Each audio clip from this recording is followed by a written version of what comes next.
Você tem procurado agradar a Deus ou aos homens? Vamos falar um pouquinho sobre isso na homilia de hoje.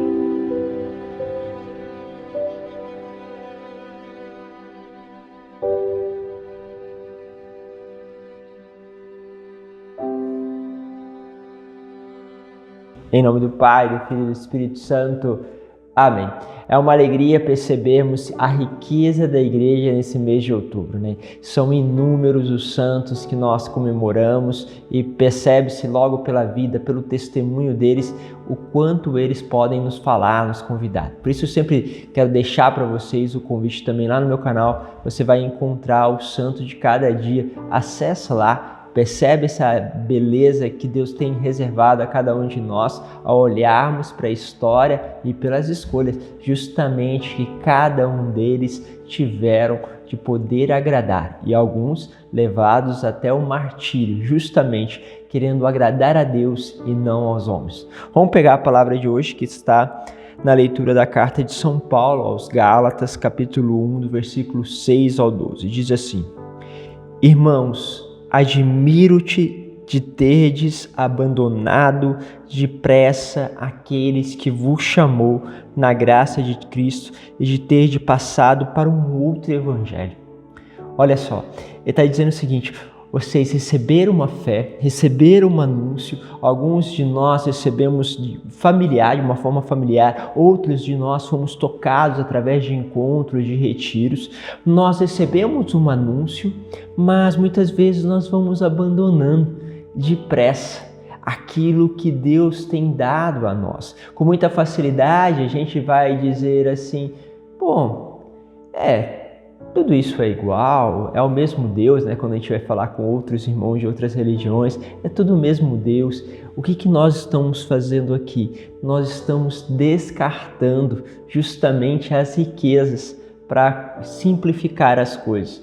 Mas cuidado, porque atrás de cada palavra, de cada expressão do Evangelho, tem justamente pessoas, homens, santos e santas que deram a vida para manter a verdade daquilo que, como hoje, facilmente nós jogamos fora, descartamos, pensamos de outro modo.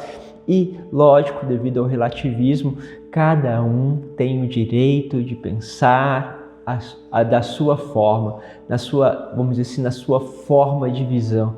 E aí há um grande perigo em tudo isso. Então, facilmente a gente vai abandonando, isso aqui é bom, isso aqui é mais ou menos. E é interessante, né? Porque nós conseguimos hoje com muita facilidade aceitar algumas coisas e rejeitar outras, e depois ir comungar como se fosse tudo normal, como se não tem problema, eu aceito não aceito outras, vivo algumas coisas, não vivo outras, e tudo bem. Isso não cabe. Por quê?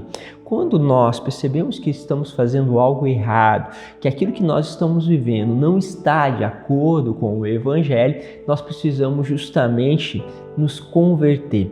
E aí entra todo este processo onde há o arrependimento é dado de forma concreta. E ali nós procuramos o confessionário.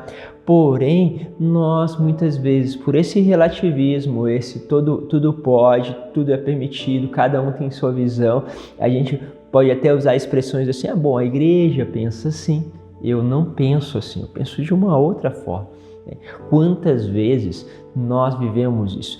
E é verdade, às vezes a gente pode ter algumas diferenças, mas se você tem esta diferença e bate no pé dessa diferença, né?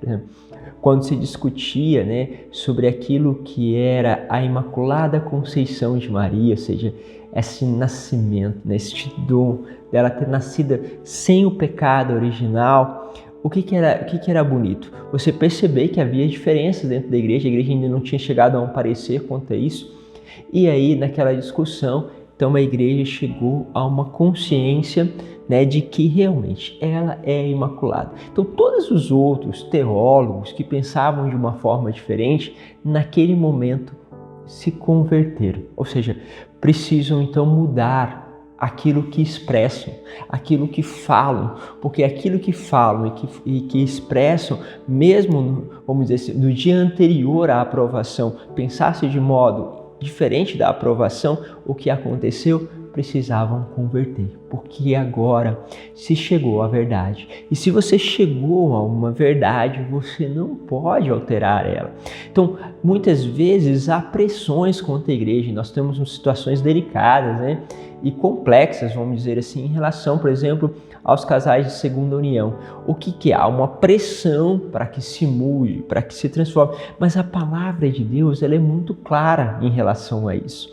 E não tem como mudar a palavra de Deus. Nós não podemos mudar o evangelho justamente porque aquilo que Deus uniu, o homem não separa.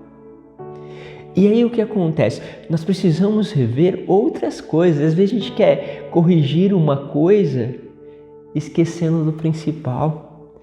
Quantos casais de namorados não fazem um caminho de namoro realmente como um caminho sadio?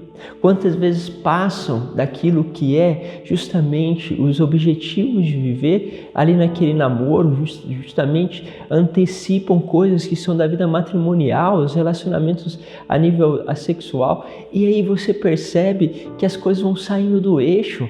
Quantas vezes não vivendo essa castidade? Quantas vezes os noivos mal se conhecem?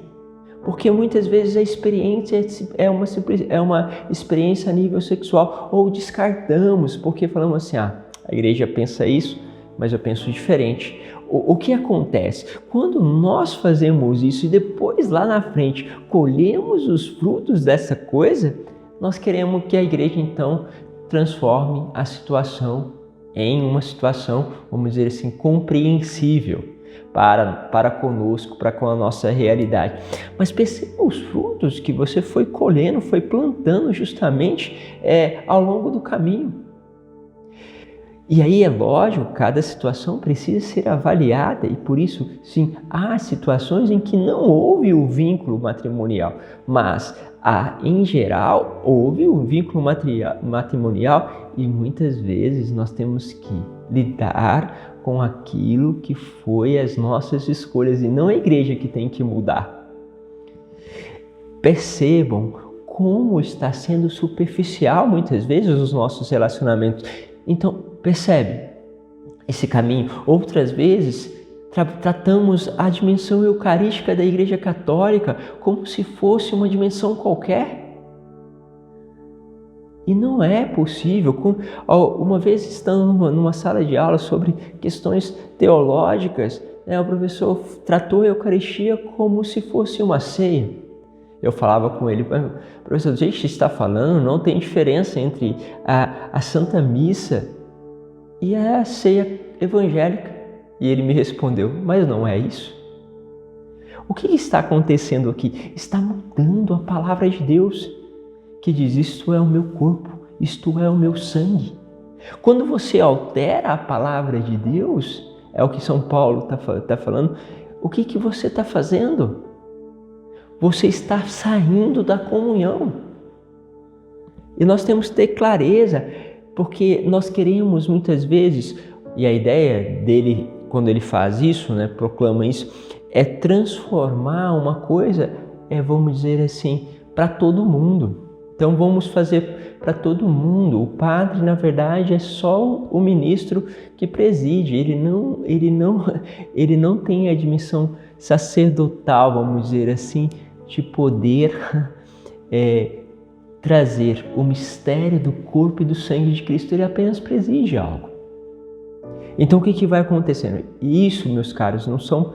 Estou falando assim de modo muito simples, porque os argumentos precisam, lógico, crescer, porque quem fala essas coisas, infelizmente, não são pessoas que não estudam, são doutores que estudaram, fizeram justamente a nível internacional, que a gente chama de PhD, são pessoas assim que falam desse modo. Então o que acontece? Dentro de tudo isso, vai perdendo a simplicidade.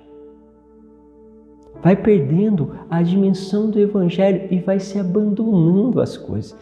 E aí, quero deixar para você, para mim, para te dizer que todos nós, de doutores, aquele que mais simples, mais naquilo no conhecimento, todos nós somos tentados nessa dimensão.